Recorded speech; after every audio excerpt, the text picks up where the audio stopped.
पिछले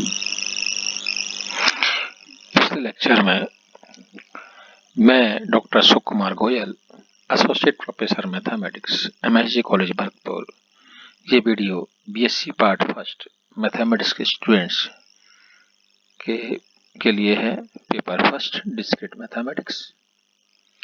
पिछले वीडियो में हमने बाइनरी ऑपरेशन ग्रुप की कुछ प्रॉपर्टीज के बारे में डिस्कशन किया था, उसी चर्चा को हम आगे बढ़ा रहे हैं। Show that the set G equal to 0, 1, 2, 3, 4 is a finite abelian group of order 5 with respect to addition modulo 5। ये हमारा एडिशन मॉडुलो 5 ये क्या होता है, पहले उसकी परिभाषा देखें। ए इसको एडिशन मॉडुलो 5 को हम संक्रिया प्लस 5 ऐसे, मल्टीप्लिकेशन मॉडुलो 5 को डॉट 5 लिखते हैं। वैल्यू क्या होती है इसकी, a plus 5 b equal to a plus b, यदि a plus b less than 5 equal to r, यहाँ पर a प्लस b माइनस 5 लिखा है, यदि a plus b greater than equal to 5, यदि हम यहाँ पर 5 की जगह m होता,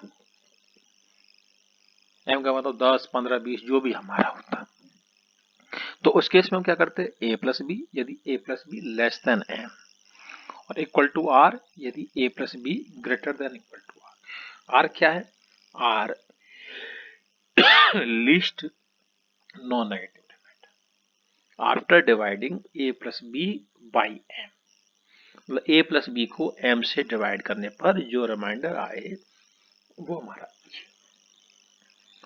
देखें वही आपको इससे पहले जो टेबल्स बनाई थी हमने पिछले एग्जाम्पल्स में, वही टेबल यहाँ बनाई हुई है। 0 प्लस 0, 0 प्लस 1, 0 प्लस 2,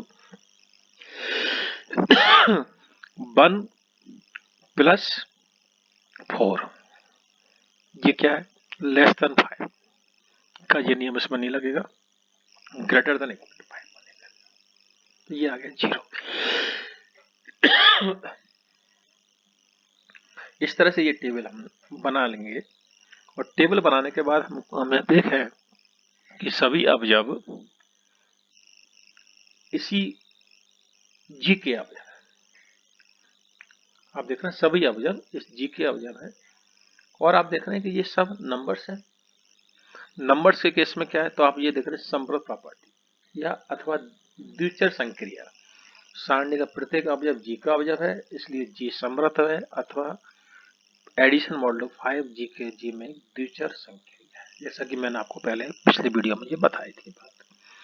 साचरता के लिए भी आप सीधे सीधे कह सकते हैं कि नंबर्स, ये नंबर्स के केस में ये होता है, लेकिन चूंकि यहाँ पर जी ये 0, 1, 2, 3, 4, 5, तो ये क्या है, हमारा जो सेट ऑफ होल नंबर्स है उसका एक पार्ट है, सेट ऑफ होल नंबर्स का पार्ट है। और इस केस में आप देख रहे हैं कोई भी नंबर 3 इसमें ये आपके लेकर चला है, एबीसी कोई भी एलिमेंट इसके लेकर चला है, तो लगा एक्स बाई जेड कोई 3 स्वेच्छ अवयव जी के है, कोई भी स्वेच्छ अवयव, तो और उस केस में आप देखेंगे कि ये इस नियम का पालन 100% होगा। तत्समक अवयव 0 तत्समक अवयव है, और यहाँ पर आप देख रहे हैं कि 0 कब कब आ रहा है, 0 का प्रतिलोम, 0 का जो प्रतिलोम है 0 है, 1 का प्रतिलोम 4 है, 2 का प्रतिलोम 3 है, 3 का प्रतिलोम 2 है, और 4 का प्रतिलोम 1 है। इस तरह से हम यहाँ देखें कि ये रो एंड कॉलम अगर बाय द वे आइडेंटिकल है, तो हम कहते हैं कि ये क्रमबद्ध नियम का पालन होता है। इस तरह से हम यहाँ बता सकते हैं, ये क्रमबद्ध का यहाँ बताया हुआ है। यहाँ ये बात नहीं कही गई है, लेकिन जो मैं आपको बता रहा हूँ कि यदि रो एंड कॉलम, ये इसमें इन्होंने ये बताया हुआ है बुक के हिसाब से, इस तरह से आपको इस तरह से करने की आवश्यकता इसको नहीं है। आप सीधे सीधे ये बात लिखें कि चूंकि इसमें रो एंड कॉलम आइडेंटिकल है, फर्स्ट रो देखें, फर्स्ट कॉलम देखें, सेकंड रो देखें, सेकंड कॉलम, अगर ये बाय द वे आइडेंटिकल है तो हमारे क्रमबद्ध नियम का पालन होता है। देन जैसा कि मैंने आपको परिभाषा के दौरान बताया है, सेट ऑफ मैट्रिसेस, यहाँ देख रहे हैं कि आप ABCD 4 मैट्रिसेस दी हुई हैं, दोनों सेम, चारों एक सेम ऑर्डर की है, 2x2 ऑर्डर की है। तो सेट ऑफ मैट्रिसेस ये G इस सेट ऑफ मैट्रिसेस है और आपसे क्या कहा जा रहा है, गुणन के लिए क्रम निर्मेय समूह है। तो इसको G इक्वल टू ABCD, यहाँ हम देख रहे हैं कि इनको यदि आप मल्टीप्लाई करेंगे मैट्रिसेस को, आप इसको ये जो ऊपर आपको जिस तरह से यहाँ बताया गया एग्जाम्पल, आपको इस तरह से भी इसको कर सकते हैं। यहाँ पर आप मल्टीप्लिकेशन ले लें साइन और ABCD और आप इनको सॉल्व करते जाएं, तो यहाँ पर आप इस तरह से भी इसको देख सकते हैं आसानी से। तो A equal to A, AB equal to BA equal to B, AC equal to C, इस तरह से इसने क्या है कि मल्टीप्लाई किया है, BB BC BD CB CC, ये इस तरह से मल्टीप्लाई किया है। और जो मैं अभी आपको थोड़ी देर पहले कह रहा था वही इसने यहाँ पर इस टेबल फॉर्म में लिख दिया है। यहाँ आप देख रहे हैं कि जो इसके अंदर जितने भी अवयव हैं, कोई अवयव रिपीट नहीं हो रहा है और ये सभी अवयव G के अवयव है। इसका मतलब G क्लोज्ड है इस बाइनरी ऑपरेशन के लिए, या कह सकते हैं कि मल्टीप्लिकेशन इस सेट G के ऊपर एक बाइनरी ऑपरेशन है। आप देख रहे हैं कि सेट ऑफ मैट्रिसेस एसोसिएटिव होता है मल्टीप्लिकेशन के लिए। आप पहले मैट्रिसेस में पहले पढ़ चुके हैं, तो उसके बिहार पर हम कह सकते हैं ये बात। देन तत्समक अवयव की बात करते हैं, तो आप देख रहे हैं कि जो A है ये कब कब आ रहा है, A को A से कर रहे हैं, A आ रहा है, B को D से कर रहे हैं तो A आ रहा है, C को C से कर रहे हैं तो A आ रहा है, और D को B से मल्टीप्लाई कर रहे हैं तो A आ रहा है। तो आप देख रहे हैं कि सारणी में स्पष्ट है कि मैट्रिक्स A निकाय का तत्समक, क्योंकि सारणी में उच्चतम पंक्ति तथा A से प्रारंभ पंक्ति एक समान है। सबसे इंपॉर्टेंट कंसेप्ट है कि हमारा ये जो फर्स्ट एलिमेंट है यहाँ से स्टार्ट हो रहा है, ये अब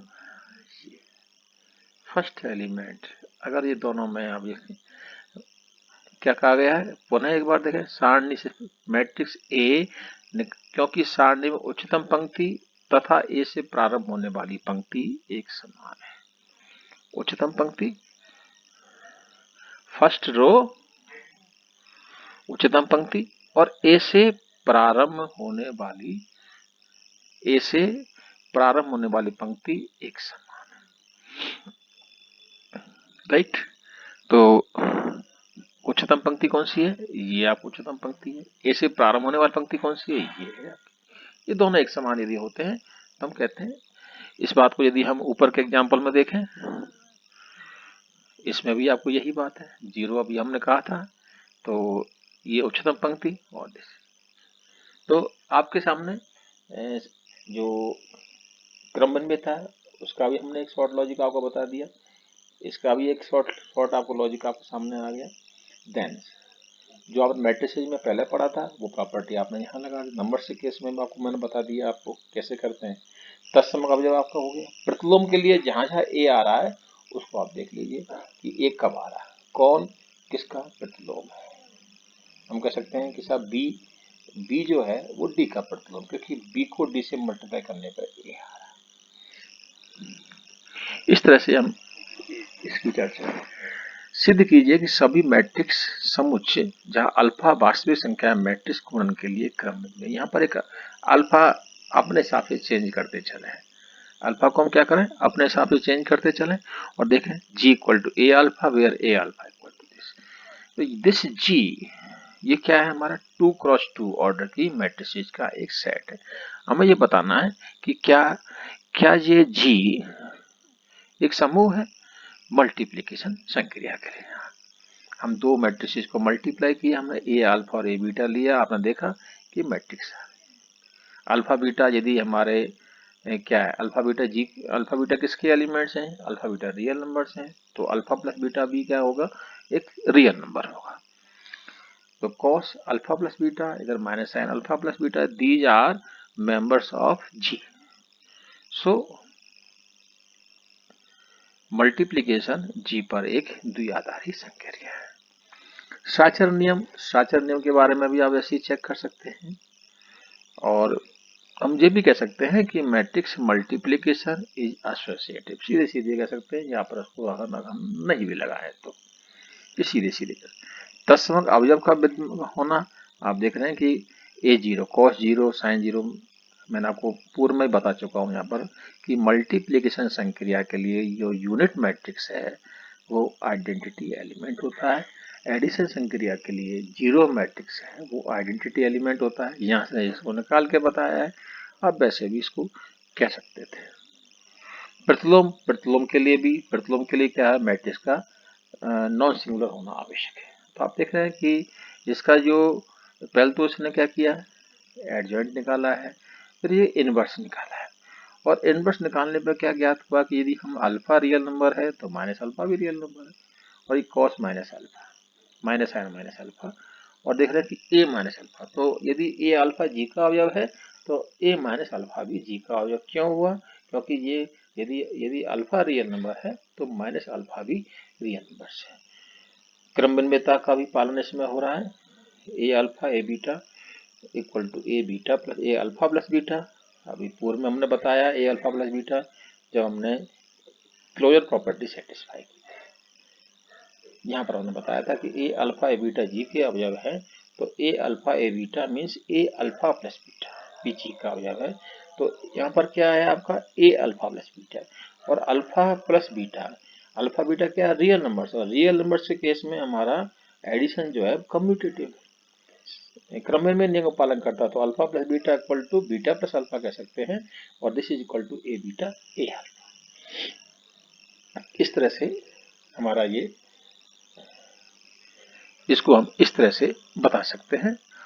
देन कई और एग्जांपल्स हैं, इसको आगे के लेक्चर में हम डिस्कस करेंगे। इसको कुछ थ्योरम्स भी इसमें आएंगी, उनको भी डिस्कस करेंगे।